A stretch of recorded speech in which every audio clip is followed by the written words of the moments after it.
Hello everyone. सो अब हम start करेंगे बॉयंसी एंड मेटासेंट्रिक हाइट के previous year question of 1 marks. Start करते हैं। सो फर्स्ट क्वेश्चन है हमारा, a floating body with centre of gravity at G, centre of buoyancy B and metacentric M is stable when.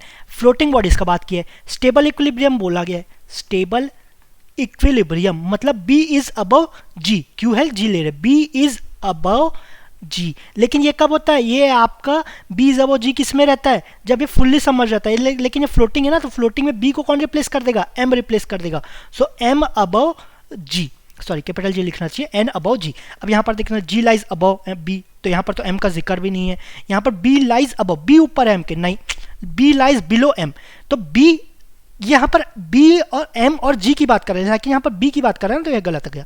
Ji lies below M, जी नीचे मतलब M ऊपर है ना, तो एक ही बात हुआ, तो D is the correct answer. Okay, next बोला गया, one of the following statements is true with regards to the bodies that float or are submerged in the liquid. इनमें से कोई एक करेक्ट है रिगार्डिंग फ्लोटिंग और submerge. Okay, for a body wholly submerge, wholly पूरा submerge, पूरा डूबा हुआ है, तो उसमें आपका किससे चेक करते हैं, बी और जी से चेक करेंगे। उसमें एम तो इंक्लूड ही नहीं किया जाता। एम किस में आता है, जो पार्शली, जो जिस पार्शली सबमर्ज या फ्लोटिंग में आता है, बी और जी से। तो इसमें क्या रहता है, in a liquid the stability is ensured if the centre of buoyancy is below the centre of gravity. इसमें क्या बोल रहा है, जो बॉयंसी है, सॉरी जो बॉयंसी है इज बिलो, ये आपका नीचे है सेंटर ऑफ ग्रेविटी के, मतलब सेंटर ऑफ ग्रेविटी ऊपर है बोल रहा है। लेकिन आपका स्टेबल में, स्टेबल इक्विलिब्रियम में बी ऊपर रहना चाहिए ना, बी तो ऊपर रहना चाहिए, लेकिन ये क्या बोल रहा है, जी ऊपर है, ग्रेटर देन मतलब ऊपर है, समझ लो, इतना बेसिक है, ठीक है। Centre of buoyancy is below बोल रहा है, लेकिन यहाँ तो ऊपर होना चाहिए, तो ये आपका गलत है। For a body floating, floating में तो बी को किससे रिप्लेस कर देगा, एन जी से, मतलब अगर स्टेबल होना चाहिए तो एम अबव जी होना चाहिए, ठीक है, ये स्टेबल में हो जाएगा। अनस्टेबल में इसका रिवर्स हो जाएगा, न्यूट्रल में दोनों कोइंसाइड हो जाएंगे, ठीक है। For a body floating in liquid the stability is ensured if the centre of buoyancy, centre of buoyancy मतलब बी, तो बी से तो चेक ही नहीं करते ना, अच्छा तो भी पढ़ ही लेते हैं। Centre of buoyancy is below the centre of gravity, B और जी से चेक करा, तो ये आपका गलत हो गया। For a body floating in liquid the stability is ensured if the centre of buoyancy that is B and the centre of gravity coincide, दोनों कोइंसाइड करना बोल रहा है। एक तो पहली बात, दोनों कोइंसाइड करेंगे तो न्यूट्रल होगा, वो भी किस में, वो होगा आपका फुल्ली सबमर्ज्ड में होगा, लेकिन ये ठीक है, यहाँ तो फ्लोटिंग बात कर रहे हैं, तो फ्लोटिंग में आपका एम आना चाहिए, मेटासेंट्रिक आना चाहिए, ठीक है, तो ये भी गलत हो गया। अब बचा कौन सा, डी, तो डी ही सही होना चाहिए, लेकिन तो भी हम पूरा पढ़ेंगे, ठीक है। For a body floating in liquid, float कर रहा है, the stability is ensured if the centre of buoyancy is below the centre of gravity. Centre of buoyancy अगर फ्लोट कर रहा है, ठीक है, तो आपका जो जी है ये इधर आएगा, बी नीचे आएगा, तो centre of buoyancy is below the centre of gravity, ठीक है, ये तो है, लेकिन ये तो हमेशा रहेगा ना फ्लोटिंग में, ये कोई नेसेसरी कंडीशन नहीं है स्टेबिलिटी का। And the metacentric is above both the centre of gravity and buoyancy, तो मेटासेंटर है, दोनों के ऊपर होना चाहिए, तो मेटासेंटर ऊपर रहता है किसके, ये ऊपर रहता है सेंटर ऑफ ग्रेविटी के, लेकिन ये क्या बोला, दोनों से, सेंटर ऑफ ग्रेविटी और सेंटर ऑफ बॉयंसी दोनों के ऊपर होना चाहिए, तो ये तो आपका सही हो गया ना, ठीक है। एक के ऊपर है तो दोनों के ऊपर तो ऑब्वियसली हो ही गया, तो ये आपका D is the correct answer, ठीक है। ओके, नेक्स्ट क्वेश्चन, नेक्स्ट है आपका न्यूमेरिकल से, न्यूमेरिकल है, in an iceberg 15% of the volume projects above the sea surface. अब एक आइसबर्ग है, ठीक है, हम ये क्यूबॉइड क्यूब में बना दिए, लेकिन ऐसा जरूरी नहीं है।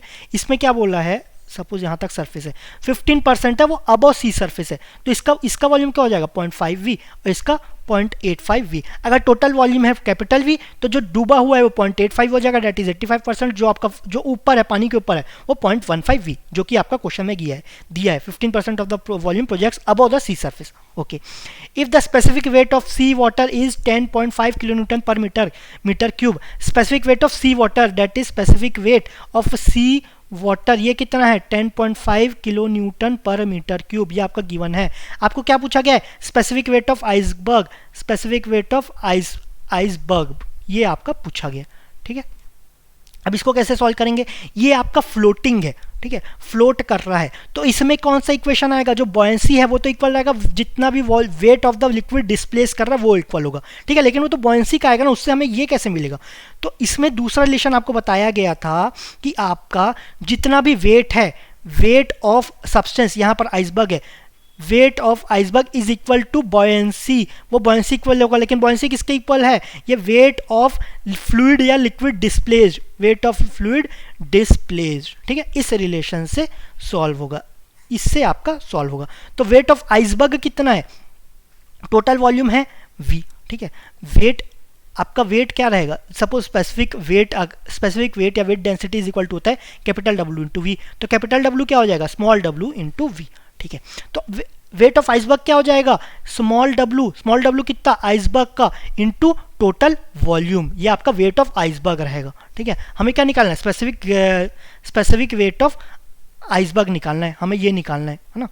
अब वेट ऑफ फ्लूइड डिस्प्लेस्ड, ठीक है, तो ये भी आपका W इंटू वी रहेगा, लेकिन V कितना, जितना डूबा हुआ है, ये कितना डूबा हुआ है 0.85 V। अब जो W है ना, स्पेसिफिक वेट है, किसका लेंगे, फ्लूइड का वेट निकालना है ना, तो फ्लूइड का ही लेंगे, तो फ्लूइड मतलब सी वाटर का लेंगे, तो सी वाटर का कितना है 10.5 kilo newton per metre cube, ये आपका गिवन है। तो यहाँ पर V कैंसिल कर देंगे, तो आपको क्या मिल जाएगा, W ऑफ आइस, जैसे स्पेसिफिक वेट ऑफ आइसबर्ग मिल जाएगा, ठीक है। तो कितना आ जाएगा 10.5 इंटू 8.5, तो ये कितना आ जाएगा, ये आपका आएगा सॉल्व करने के बाद ये आ जाएगा 8.925 kilo newton per metre cube, ये आपका आंसर हो जाएगा, ठीक है।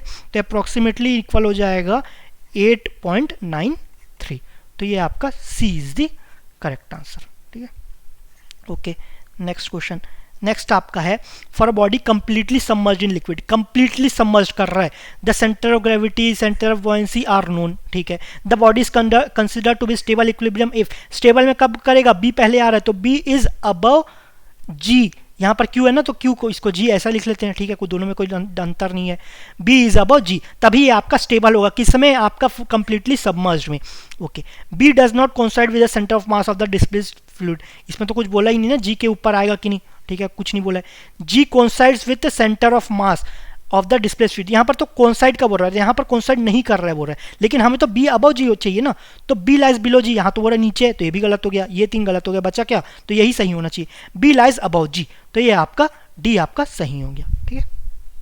ओके, नेक्स्ट है अब body floating in stable state of equilibrium if it's, अब बॉडी फ्लोट कर रहा है, फ्लोट का stable state of stable equilibrium में बोला, स्टेबल में आपका बी अबव जी रहता है, ठीक है, ये आपका जी, बी अबव जी, लेकिन यहाँ तो फ्लोटिंग बात कर रहा है ना, ये किस में रहता है, ये आपका कंप्लीटली सबमर्ज, फ्लोटिंग में क्या हो जाएगा, बी को रिप्लेस कर देगा एम, तो एम अबव जी ये आएगा, ठीक है।